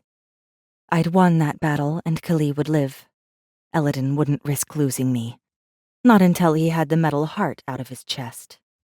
Striding to Eladin's desk, I stabbed the blade into the desktop. It pierced the glass. Cracks scattered across its perfect surface. When I had Eladin under my knife, I'd be sure to carve out his heart and his soul. I eyed the office door, realizing Eladin had left me unsupervised and unchained. I was free to roam Archon. Hey, Cindy. Oh! The woman I'd met at the anniversary party peered through her translucent screen and blinked. Large hoop earrings framed her smiling face. You have, She waggled her finger near her neck. a little sauce or something there. It was blood, but I didn't have time to argue semantics. Eladin might be back at any moment. I scooted around her desk and tapped a few keys, bringing up a 3D image of Archon's layout. There. I pointed at the sealed-off lower sections. How do I get down there? Eladin had avoided those levels during our numerous tours. That had to be where he was hiding a source of magic. Storage? She frowned. There's nothing down there. Uh-huh. That's what Eladin wanted them to believe. So, how do I get there? None of these corridors or elevators go down that far. What? She laughed dismissively. Of course they do. She pressed a few more keys that zoomed in on our view of the map. Right there. See? That stairwell will take you right to it. She pointed out a section of corridor that ended without any way to descend farther below Archon. Illusion. Your perfume is nice. What brand is it? She asked. Ode to Eladin's magic. I smiled at the woman's innocent question and the dreamy look on her face. Around us, the entire floor of administration staff chatted into their ear mics while eagerly tapping away, doing Archon's bidding. I hadn't paid them much attention before, but now that I didn't have Eladin beside me, I saw them for exactly what they were. This department didn't actually do anything. They all played the part, but the actions were automatic. They all had Cindy's glassy look. Worker drones. Human, but utterly clueless. Eladin had them all under his spell. Archon wasn't just a business that created and maintained defense and surveillance. It was a machine, and the human staff was another mask. He probably only needed a handful of people to run Archon, but he had to keep up appearances, keep up the illusion. Are you okay? Cindy asked. She had no idea her working life was a lie. Did she go home at night feeling refreshed, as though she had accomplished something important during her days at Archon, when really all she did was follow a script Eladin had put inside her head? Do you like working here? I asked her, ignoring the rush of goosebumps scattering across my skin. Oh, I love it. Istvan is a fabulous boss. She laughed self-consciously. You already know that. How's the training going? Fine. Everything is just fine. I placed my hand over hers and held her still. Her silly smile fractured. You should quit. I don't know what this place is, but it's not what you think. She yanked her hand back. I think you should go now. She wouldn't or couldn't see the truth. Sure. I drifted down the corridors. There had to be almost 1,000 employees working at Archon, not counting the satellite offices. And Eladin had the entire staff under his spell. How far did his reach go? I touched the iron collar under my coat collar and swallowed, feeling it bob. I activated my comms and whispered, "Killy." The marshal didn't reply. It had only been a few hours since Eladin had taken him. Now I wandered Archon's maze of corridors and offices, searching for a way down. The magic was down there. Killy probably was too. What Eladin was doing, casting an illusion over an entire workforce, should have been impossible. For any other Fae, it would have been. But he was Mab's son, a prince. He had access to the kind of power I had only dreamed of. His power was royal and ancient, the same as his mother's. But Mab hadn't sent me here like he thought. Her only order had been to kill her. But there had been other orders, things I had deliberately forgotten, choices that had been made for me. I'd brought me here to Calicto, nobody else. Mab hadn't possessed the means to control that. I massaged my temple. Yes, those memories were real. Eladin couldn't change my past. He couldn't get inside my head and mess with my mind. My pace quickened. I wasn't like those doe-eyed people. "Kali, please answer me." I stopped and found myself outside Soda's clear-walled room. Pressing my hands to the glass, I willed Soda to fix his lens on me. But the drone didn't move. Soda could cut through illusion. He wasn't susceptible like humans were. He would have told me what was real. I missed him. All I had to do was kill Eladin. The people working at Archon would be free. Soda would be free. The company would collapse, freeing its hold on the Halow system. But what about the defense net? Without Archon behind it, would it open? There had to be fail-safes in place. The human governments would have insisted. There had to be more stopping the Fae than just me. Pressure pushed against my skin, rippling my coat with unseen movement. I turned my head. Eladin's magic pushed down, rippling the space he carved through. The walls he passed bowed slightly, reality distorting around him. He wore soft gray leather pants and a partially armored gray jacket, unbuckled to reveal a loose white shirt. I blinked. He was blatantly Fae, but nobody looked up. Nobody cared. He wasn't pretending for me anymore. "You've been busy." He opened the door to Soda's room and gestured for me to enter. What was happening here? All around, through the glass walls, people went about their business. There had to be 100 witnesses, and yet not a single soul looked up. In fact, they seemed to be going out of their way to avoid looking. Some switched their paths mid-stride, veering away. Others turned their chairs away. "That's what happens when you leave your prisoners alone," I mumbled, his power crackling across my skin. "Knife." He held out his hand. Damn, I'd hoped he'd forgotten that. I hesitated, but he had Kali, and withholding the knife wouldn't achieve anything. I handed the knife over. He slipped it into a leather sheath and hooked it to his belt. "You are beginning to understand the weight of the decision on your shoulders." I was beginning to understand that nothing was as it seemed. I had assumed he was weak. I had been wrong. I had assumed much of Archon was real, but I had been wrong about that, too. The people were his puppets. Was I? "I want to know one thing." He nodded, his gaze sweeping over me, seeing too much. "Are you saving this system or condemning it?"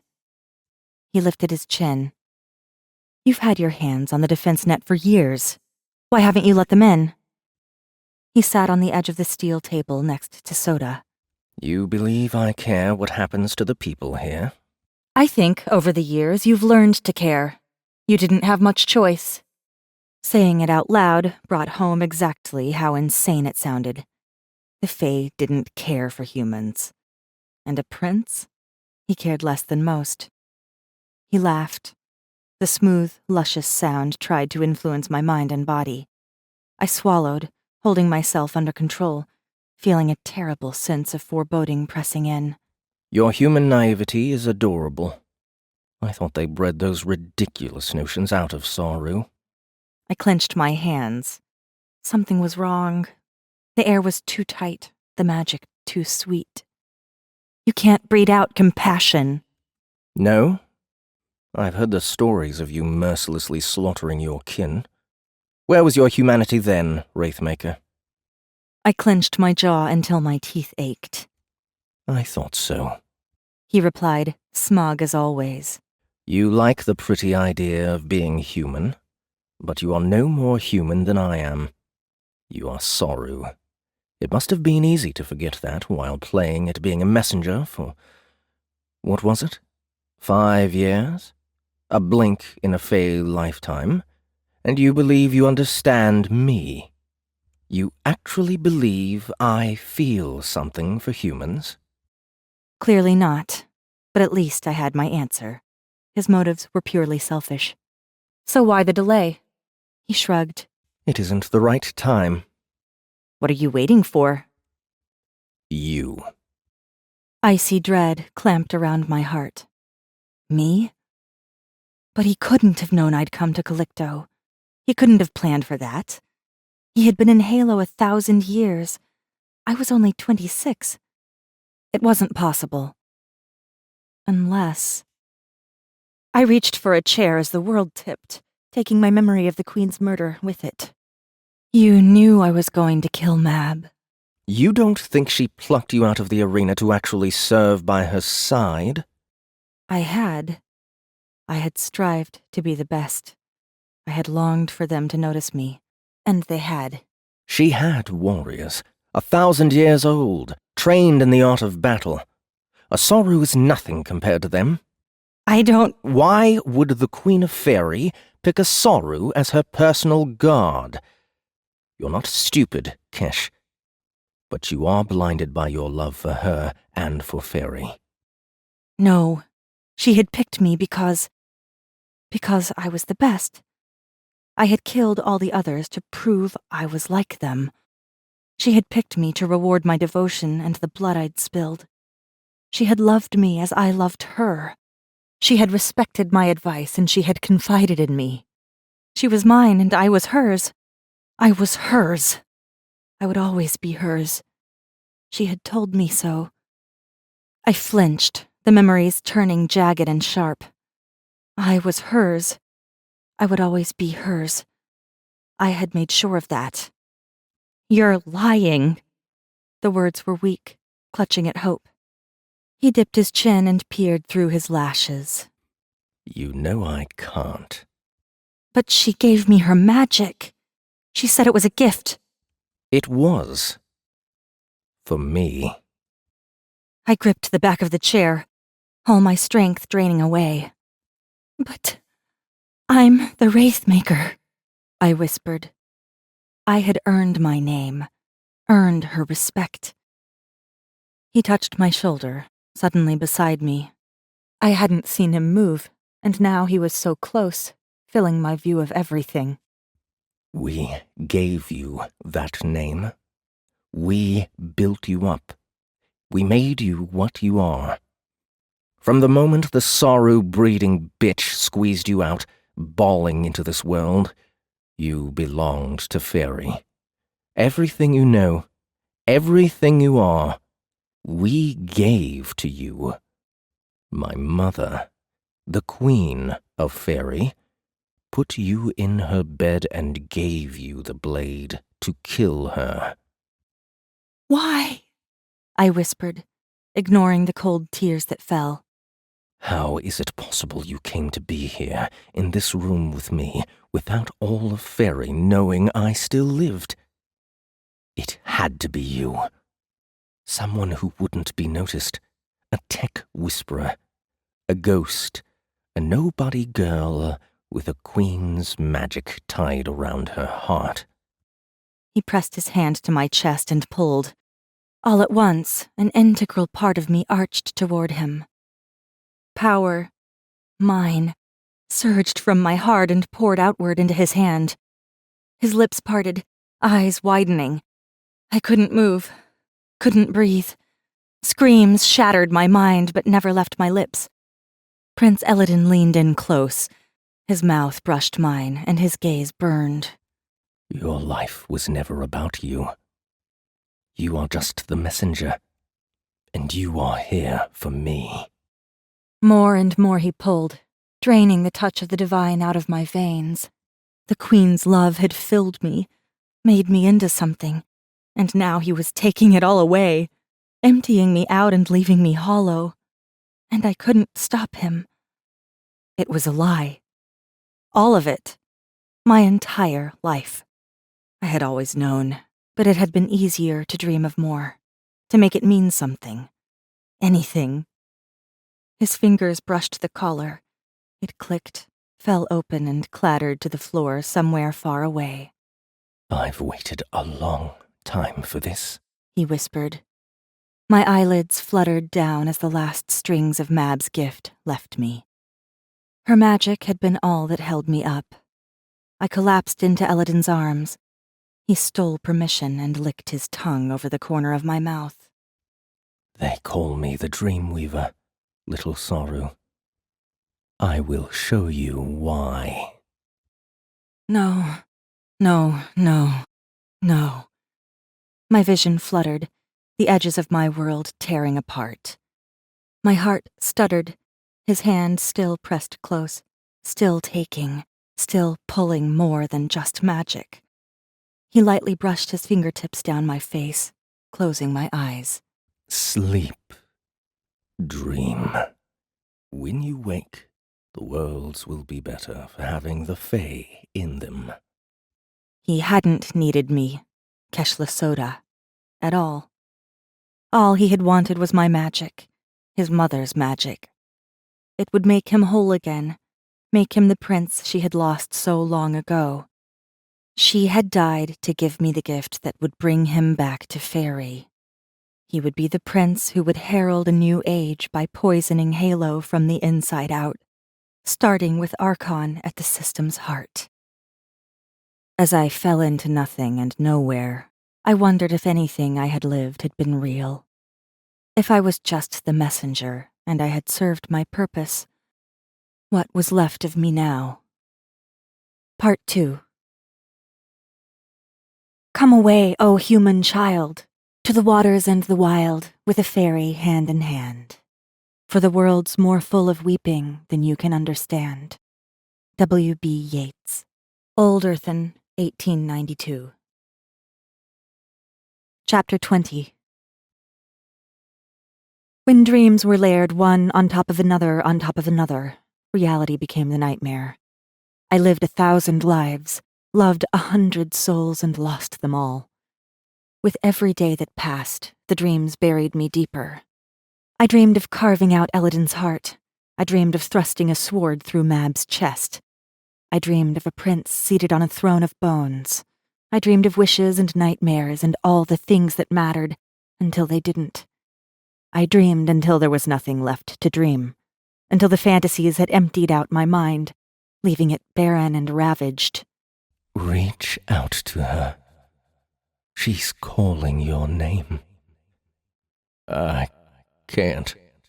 I knew those voices, but from where, I couldn't recall. All around there was darkness, and I heard him laugh. The sound of his laughter stirred me to life, and the dreams began again. Over and over and over, they turned me inside out and upside down. I heard myself weeping like the Saru who had begged me for their lives moments before I'd cut their throats. I'd killed them for praise, and their blood on my hands was worthless. Dreams became nightmares that tore me apart. The ghosts I'd made came back to haunt me. I was the worst ghost of all. Kesh Lasota didn't exist. I didn't know who I was. A hand waved in front of my face. A man blinked at me. His eyes were green. Pretty. "I don't think she sees us," he said. He wasn't real, so I didn't answer. He straightened and propped his hands on his hips. He seemed frustrated, but I couldn't imagine why. Then he gestured at someone standing to the side, almost swallowed inside the darkness, threatening to wash over me again. "You try." A second male came forward. Although his stride was casual, he moved like a killer. Each step was a statement, each footfall placed to pivot and launch if he needed to. He wore their leather clothes, adorned with too many ties and straps. Silvery hair veiled half his face. Faye. My teeth chattered together, adrenaline racing through my veins. He stopped, his violet eyes darting over me. He wasn't him, the one who had made me dream, the dream weaver. But he was one of them. My top lip twitched. I heard laughter. It sounded terrible, like nails on glass. The first man turned and shot me a concerned glance. The laughter had come from me. What did you do? The man asked. Nothing. The Fae backed away, sinking into the shadows. He lurked there, waiting.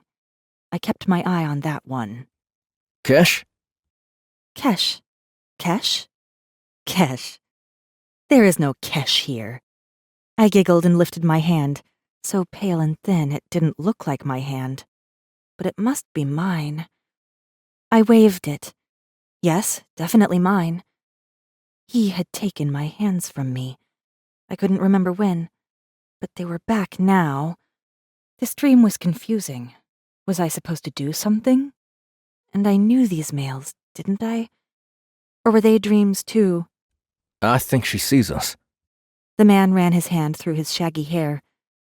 He had claws, though they weren't out now. I remembered those claws piercing his throat. Was this man my friend? He looked a lot like a man who had died in many of my dreams. His blood had painted me. So much blood. I looked at my hands, seeing blood there. I blinked. Gone. Not the hands, they were still there. I laughed again, or maybe cried. It was all the same. The Fae male hissed, and I shot him a silent glare.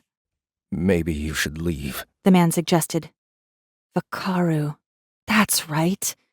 He was like me, maybe. Created to serve the Fae. I am not going anywhere. The Fae replied stiffly. The man sighed. I often dreamed of that one. I'd lived a few lifetimes with him inside my head. In one, we'd had a family. The Dreamweaver had killed them. In another, I'd killed them. In so many dreams, the Dreamweaver had cut him open again and again. And there was something about a fish in a glass bowl, but I couldn't remember. I pressed the balls of my hands to my eyes. I wanted to go away again. It was cold here and dark, and these two. I didn't want them here. Their being here was wrong. It was all wrong. If they were here, and I was here, then something terrible had happened, and I didn't want to know it. You killed her. I opened my eyes and found the violet-eyed Fae crouching in front of me. Do you remember that? He asked. My face crumpled and fell away. Beneath it, I was a ghost. I'm not real, the words tumbled. Not real. Not real. Everything is a lie. Violet eyes moved away. It's hopeless. He always broke them. Every time. They used to throw his used ones in the pit for the slewer. It's all they were good for. I was broken? Stop! The man growled. You don't want to hear it, but it's the truth. She's too far gone. He breaks human minds. It's what he does, and he's been doing it for thousands of years. We can't save her. Save from what? You should have left her there. He added, driving the words in like spikes into a steel coffin. This is cruel. I couldn't leave her! The man snapped, making me jump. I hugged my knees closer. She saved my life, and it cost her hers. The man pushed the Fae's comments away with a growl. I liked this dream. I didn't have to do much, just watch them fight. The Dreamweaver would probably take them away soon, but I could enjoy them for now. The man, he was pretty looking. Dark hair, too long. But it would be nice to run my hand through it. And his green eyes, there was an intensity to them that I hadn't seen before. Rage lurked inside, making his eyes piercing. He was a dangerous one. But the Fae, he was the opposite. Ridiculously long hair, pinned straight because they could never stand a single strand out of place. Its ends were a bit ragged. This one had let himself go compared to other fae, but I liked his rough edges. He was wary, too, holding back, deferring to the man.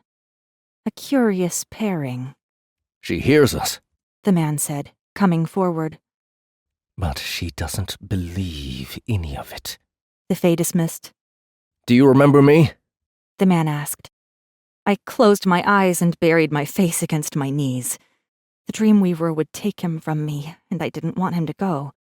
If I hid, maybe he wouldn't come. Kesh, please. I want to help you. Just let me know you're in there. I peeked over my knees.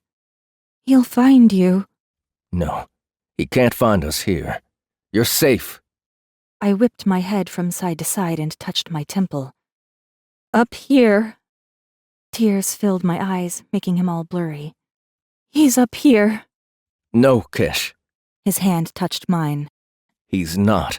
I stared at the contact, panic clutching my heart. He felt real. But I had been here before, and every time he came to take it all away. A suffocating pressure pushed down. I smelled the fresh scent of lemons. I looked up, straight into the eyes of the Dreamweaver, and screamed. They came again, the pair of them, Violet Eyes and the pretty one. I couldn't talk to them. If I did, he would come. I shut down, made myself small, and hid. If I didn't talk, he didn't come, and so I listened and watched and studied. We appeared to be in a cavern. Many corners harbored shadows. The Dreamweaver might be in any one of them, so I avoided staring too long into their darkness. I wanted to believe the pair were real. I wanted it so much that my heart ached. Tears fell when they weren't looking, and when they left me, I rocked back and forth, pushing the bad thoughts away. But when I closed my eyes, the dreams came. I danced in the rain. I danced with the Dreamweaver, and then I carved out his heart. My gut heaved, throwing up nothing, but it woke me from the nightmare. My arm stung. I reached for the pain, noticing the black tattoos, and found Marshal Kesh kneeling on the bed, looking at me with hopeful eyes, an empty syringe in his hand. Kesh? I croaked. Kesh? His eyes frantically searched mine. His lips parted. Do you... Wait. This was a lie. I shot from the bed, but my legs turned to jelly beneath me, and I collapsed, dropping to my knees. He was coming. It was coming. The truth was barreling forward, about to roll right over me. I clutched my hands to my head to squeeze out the horror of knowing.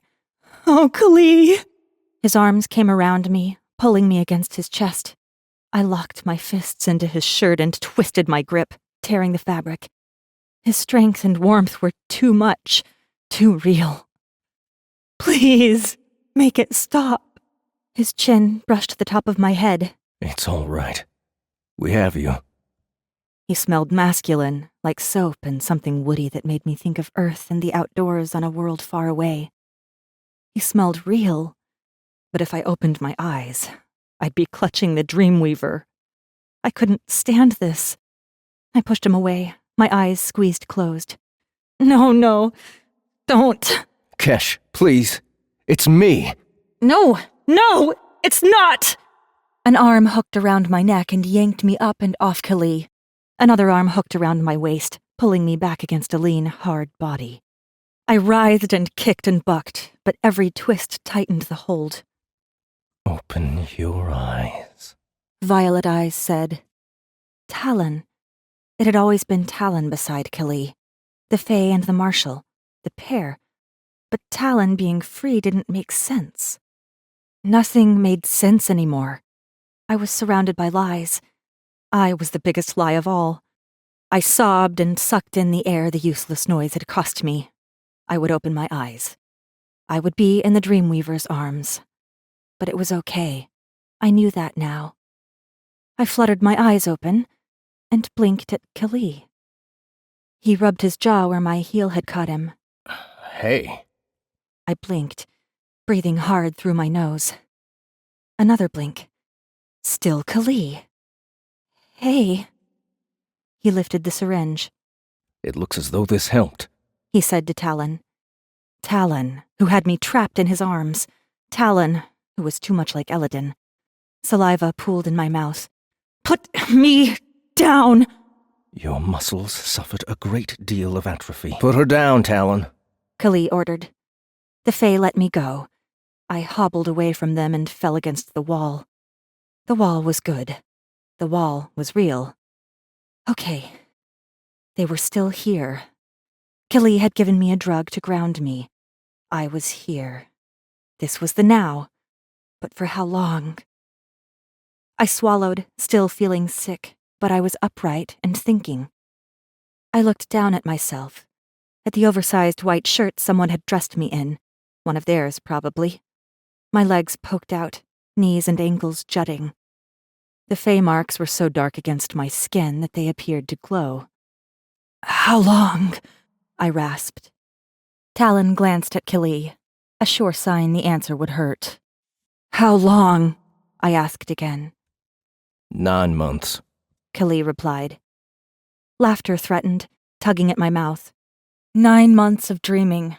9 months of being his to toy with as he pleased. The drug they had given me could only last so long. Every time I closed my eyes, he would be there. Every time I lay down to sleep, he would be waiting. I looked at them. Kali's concern was easier to read, but worry also pinched Talon's brow.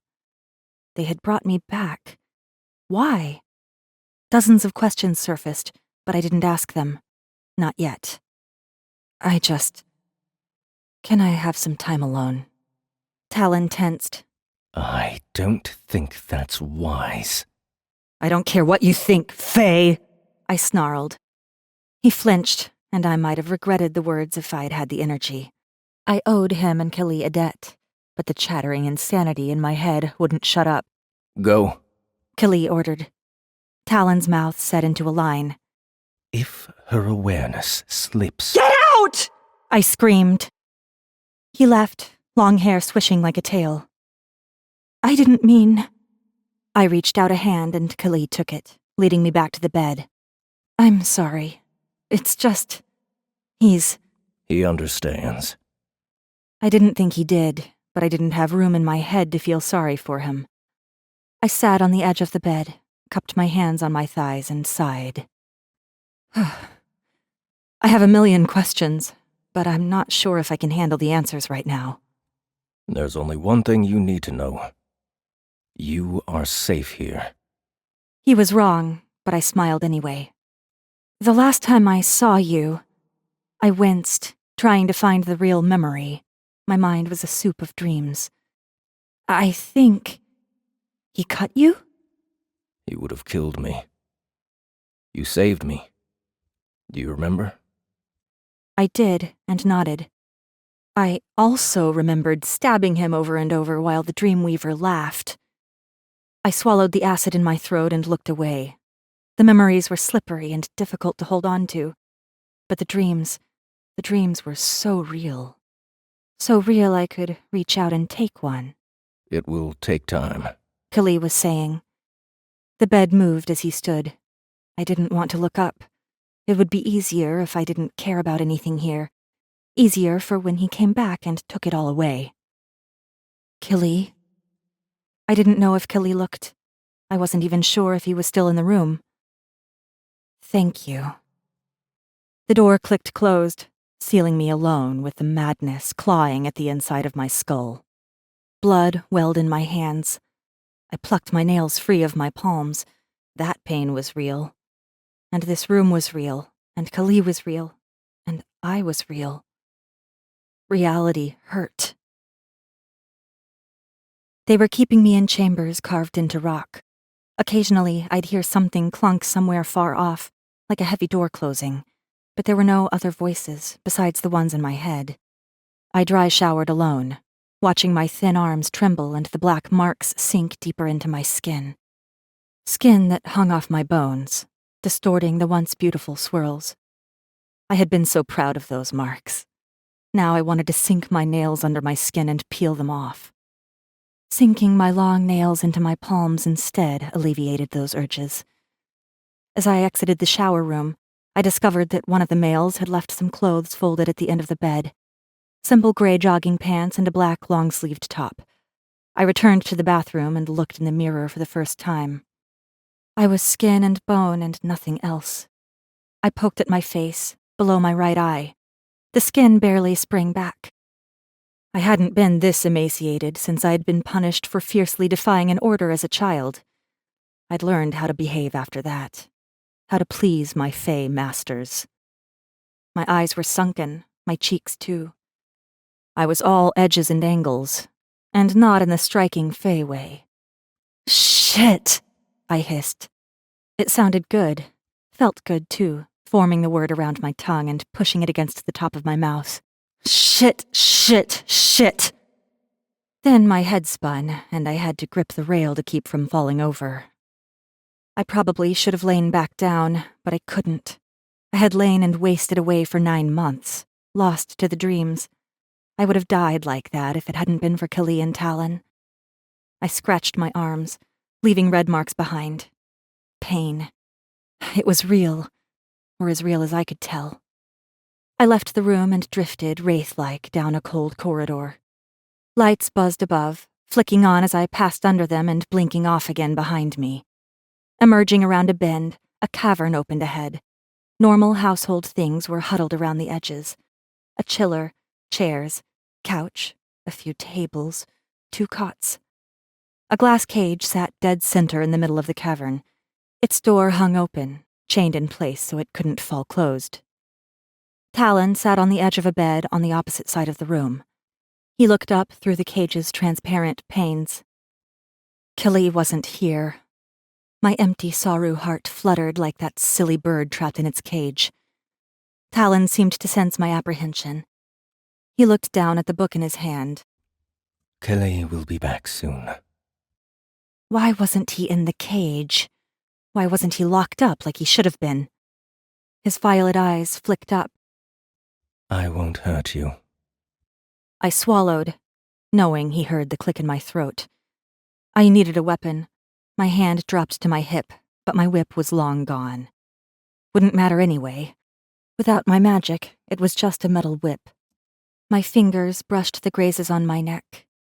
I recalled the clatter of the collar hitting the ground, recalled his hand pushed against my chest, recalled the life leaving me. My breath caught, throat closing. Are you hungry? Talon asked. I blinked. The memory shattered. He had moved to where the couches formed a circle. Behind them, a line of cupboards had been pushed together, forming a kitchen area. I bumped against the wall, unaware I'd been backing up. And now I had nowhere to go, but Talon wasn't looking. He took a bowl from inside a cupboard, poured something into it and set it on an old heating hob. "Why?" I croaked out. Why am I not in the cage? He leaned back against a cupboard and folded his arms. You will have to ask Kali that. Vague Fae Karu shit. They were all the same. I breathed in through my nose and lifted my head. I was in no condition to fight back. He could snap me like a twig. But I would at least keep my head up and pretend I had strength enough to fight him. "This is your prison," I said, stating the obvious. Was? "Freedom must be nice for you." I started forward, 1 foot in front of the other, not backing down. 1 foot, then the other. Nothing bad happened. Again, 1 foot, then the other. Then the first again. Perhaps it would be, under better circumstances. "What do you mean?" I reached for the nearest couch. So close. He looked down but didn't hide the full range of emotion on his face. Pain, shame, fear. What in all Halow had happened while I was gone? I opened my mouth to ask and all the expressions on his face fled. He knew what I was going to ask and was already shaking his head. "Wait for Kali, right." I had only made it as far as the first couch. I wasn't sure my legs would carry me much farther. Talon scooped up the bowl and set it down on the table at the center of all the couches. Without saying a word, he returned to his cot and picked up his book. It was a trick. He would often do this to me, offer kindness and then rip it away. But the soup smelled good, and I was so hungry my stomach might eat itself at any moment. I pawed my way around the couch and lowered myself into their mismatched cushions. Keeping one eye on the Fae, I picked up the bowl and ate, unable to contain the groan when the soup touched my tongue. Talon's little smile didn't go unnoticed. While eating, I studied my surroundings. The pair had been here a while, but why? If Talon was free to leave, why hadn't he? And why would Kali hang out here when he had that glorious apartment all to himself? What was keeping the sworn enemies together? I scraped the dregs from the bottom of the bowl and fell back into the couch cushions, feeling more normal for the first time since I'd come back around to myself. The quiet was thick, but not uncomfortable. Occasionally, Talon would turn the book's pages, and curiously, I found that papery scrape comforting. Only a Fae would read old physical books. You said some things while I was not all here. He looked up. You said he always breaks them. Yes. Talon nodded. You know him? He hesitated, sensing he was on dangerous ground. I know of Eladin. Kali refused to believe me when I told him the prince wasn't dead. Wait, I shook my head. That's not what happened. I told Kali, and he came to you with questions. Talon blinked. You remember incorrectly. No, I remember perfectly. I saw the extent of Eladin's warfae markings first and warned Kali about him. I thought Kali might decide not to visit if I told him. The fool came anyway, and then, well, I guess you know what happened next. He rolled his lips together, carefully placed a bookmark between the pages of his book and set it down beside his bed, next to a neat stack of paperbacks. The movements were slow, deliberate, buying him time to think. Talon's right. Kali emerged from another doorway, carrying a bag of what I assumed were supplies. He told me who the Fae was right after we found you and got you away from Archon. You and I didn't speak, Kesh. Not until that meeting. I laughed, because how could he have forgotten our mini-conversations over the comms? Had they meant so little to him? His voice had been my lifeline then, and during the dreams. Always his voice. The comms! The marshal emptied out his bag, avoiding my glare. Remember? We talked over the comms I made at your apartment. You told me about your job, told me a lot of things, and I stopped and snapped my mouth shut. They were both looking at me, gazes filled with pity. Don't. I heaved my withered body to standing. I can't hear this. I don't want to hear it. The comms didn't work, Kesh. The last time I spoke to you on the comms was when you went through Archon's scanners without me. I lost the signal right after. I didn't see or hear from you again until the meeting with Larson. But the nights I'd fallen asleep listening to his voice, needing to hear him, to know I wasn't alone. I had been alone all along. It had been an illusion. Something inside me broke open, and a long, drawn-out wail left my lips. I crumpled to my knees and no longer cared about anything. Kali had been my lifeline during those days and nights, my one hope, and it had all been a lie. A hand touched my back. I shook it off. Don't touch me! Don't fucking touch me! I scrambled to my feet. The two men watched me warily. Kali was closest, but Talon stood behind him, ready, waiting for me to snap. Don't! Please don't! I blinked at Kali. I didn't even know him, did I? We talked. For hours, we talked. He swallowed. It didn't happen. You said you needed to know I was real. That's why you came to the meeting. I told you not to come and you came anyway. I came because of an assault report. You were never at the party, were you? I already knew the answer. He looked alarmed and then just sad. I don't know about any party. Then the last time we had really spoken, he had learned I was the Wraithmaker, the entertainer gladiator, the Fae's pet killer.